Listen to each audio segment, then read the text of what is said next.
Hello guys, আসসালামু আলাইকুম। তো এখন আমি ছোটো মাছ ভুনা করবো। তো সাথে থাকেন, দেখতে থাকেন, কমেন্টে জানাবেন এরা কীভাবে রান্না করেন। তো আমি আগে পেঁয়াজগুলো ভাজা ভাজা করে নিলাম। মাছগুলো এখন আমি দিয়ে দিব আস্তে আস্তে করে।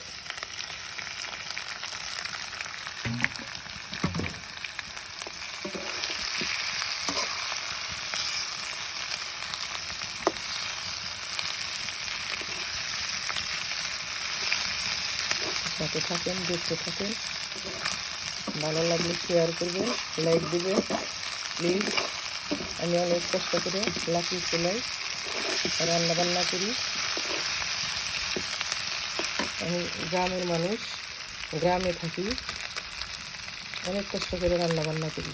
প্লিজ ভালো লাগলে সবাই শেয়ার করবেন, লাইক দিবেন, নতুনদের পাশে থাকবেন।